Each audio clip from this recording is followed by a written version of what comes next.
جھوٹا پانی اور اس کی اقسام بما حکم۔ والماء القلیل اذا شارب منہ حیوان یکون علی اربعۃ اقسام۔ وہ قلیل پانی جب اس سے کوئی حیوان پانی پی لے تو وہ جھوٹا پانی کہلاتا ہے۔ اس کی 4 قسمیں ہیں۔ وہ قلیل پانی جس سے یعنی 10 ضرب 10 سے کم ہو،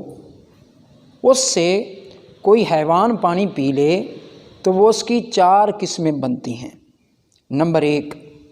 وہ پانی اس کی صلاحیت یہ ہو، اس کی خصوصیت یہ ہو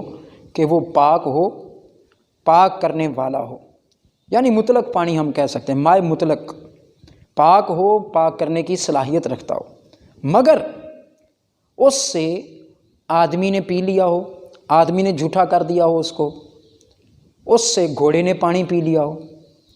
یا ایسے کسی جانور نے پانی پی لیا ہو جس کا گوشت کھایا جا سکتا ہے، مثلا گائے نے، بکری نے،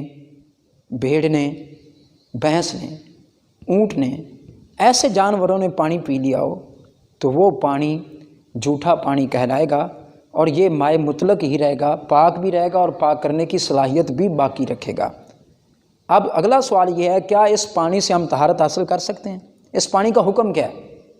تو اس پانی کا حکم یہ ہے کہ یہ اس پانی سے ہم طہارت کو حاصل کر سکتے ہیں، وضو کے لیے بھی اور نہانے کے لیے بھی اس پانی کو استعمال کیا جا سکتا ہے۔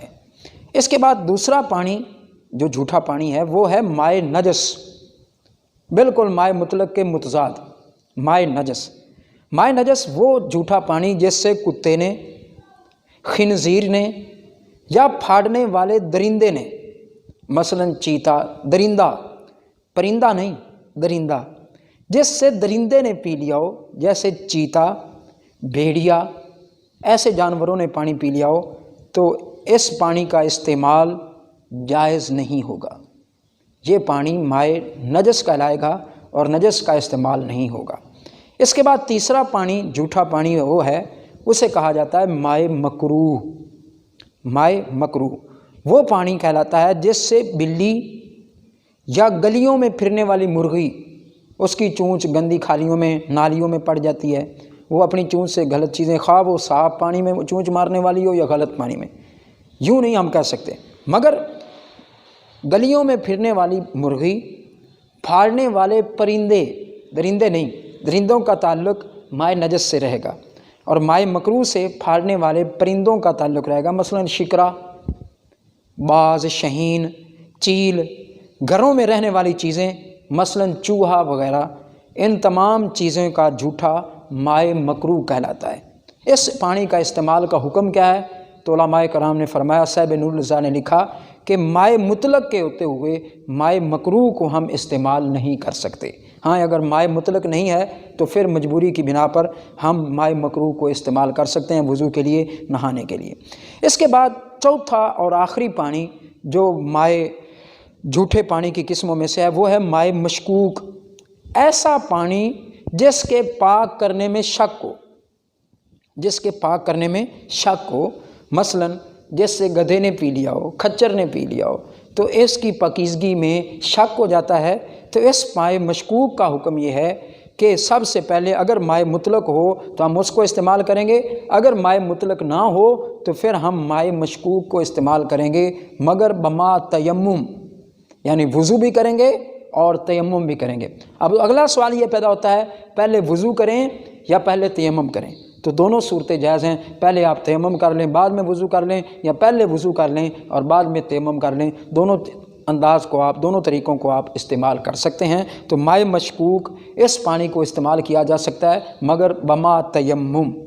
تیمم کے ساتھ ہم اس پانی کو استعمال کریں گے، اس کے بغیر ہم استعمال نہیں کریں گے۔ گویا کہ جھوٹے پانی کی 4 قسمیں بنیں، یہ سوال اکثر پیپروں میں آتا ہے، اس لیے طلباء کو چاہیے کہ وہ اس پر ضرور توجہ دیں۔ پاک پانی ہو، پاک کرنے والا ہو، یعنی مائع مطلق ہو، مائع نجس ہو، مائع مکروہ، مائع مشکوک، یہ 4 جھوٹے پانی ہیں۔ تو مائع مطلق کو ہم طہارت کے لیے استعمال کر سکتے ہیں، مائع نجس کو ہم طہارت کے لیے استعمال نہیں کر سکتے، مائع مکروہ کو ہم استعمال کر سکتے ہیں، مگر کب؟ جب مائع مطلق موجود نہ ہو۔ اور اسی طرح مائع مشکوک کو بھی ہم استعمال کر سکتے ہیں، مگر کب؟ جب مائع مطلق موجود نہ ہو، مگر اس کے ساتھ ہم تیمم بھی کریں گے، مائع مشکوک کو بھی استعمال کریں گے اور تیمم بھی کریں گے۔ اور اس کے ساتھ ہی آج کے درس کا دوسرا سوال، جھوٹے پانی کی اقسام اور اس کے حکم کو بیان کرنے کے بعد مخلوط برتن اور کپڑوں کا کیا حکم ہے؟ یعنی پاک اور ناپاک پانی کے ڈول مل جائیں یا کپڑے پاک اور ناپاک مل جائیں تو ان کا کیا حکم ہے؟ تو صاحب نور العزا نے اس کے حوالے سے ایک پوری فصل بیان کی ہے، مختصر وقت میں اس کو پیش کرنا چاہتا ہوں۔ تو اس کے لیے یہ ہے کہ اگر پانی کے کچھ ڈول ایسے مل جائیں جن میں اکثر پانی پاک ہو، اکثر پانی کے ڈول پاک ہوں اور تھوڑے ناپاک ہوں، مثال کے طور پر 5 ڈول پانی پڑا ہے، 5 ڈول کل پانی پڑا ہے، ان میں سے 3 ڈول پاک ہیں اور 2 ڈول ناپاک ہیں، اب کیا کریں ہم؟ تو علماء کرام نے لکھا، فقہاء کرام نے فرمایا کہ اس میں بندے کو چاہیے کہ وہ تحری کرے۔ تحری کا مطلب وہ کوشش کرے، سٹرگل کرے، اپنی ریسرچ کرے، تحقیق کرے، غور و فکر کرے، تدبر کرے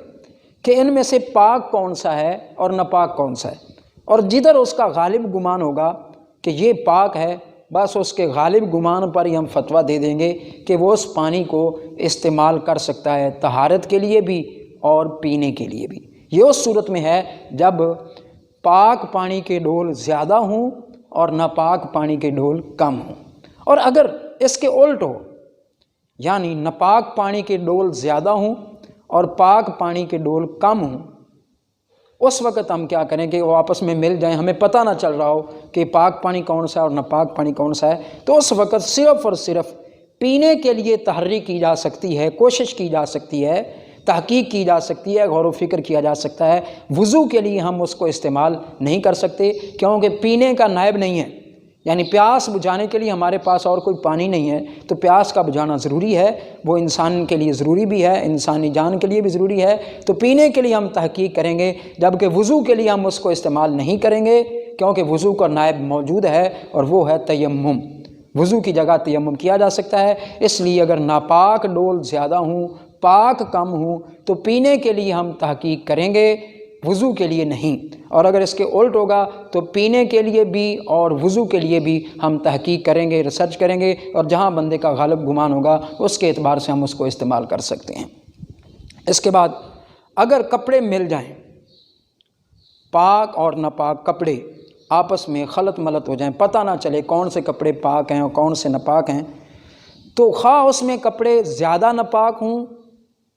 یا تھوڑے ناپاک ہوں، یہ پتہ ہی نہ ہو کہ کپڑے پاک زیادہ ہیں یا ناپاک زیادہ ہیں، تو ہر 2 حال میں ہم کیا کریں گے؟ غور و فکر کریں گے کہ ان کپڑوں کے اندر جدھر ہمارا غالب گمان آ جائے گا کہ یہ کپڑے پاک ہیں تو ان کو پاک ہی تصور کیا جائے گا اور ان کپڑوں کو پہن کر ہم نماز پڑھ لیں گے تو ہماری نماز ہو جائے گی۔ تو آج کے درس میں ہم نے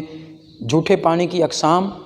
مخلوط برتن اور کپڑوں کے حوالہ سے ہم نے پڑھا کہ اگر ملے جلے کپڑے خراب اور ناپاک اور پاک کپڑے مل جائیں تو انسان اپنی کوشش کرنے کے بعد جدھر اس کا غالب گمان ہو اس کو اپنے استعمال میں لے آئے گا تو وہ بندے کی نماز کے لیے وہ کافی ہوں گے۔ تو دعا ہے، طلباء سے گزارش بھی ہے کہ وہ اس علم سے ضرور استفادہ لیں، اس سے ضرور فائدہ لیں۔ واللہ عالم بالصواب۔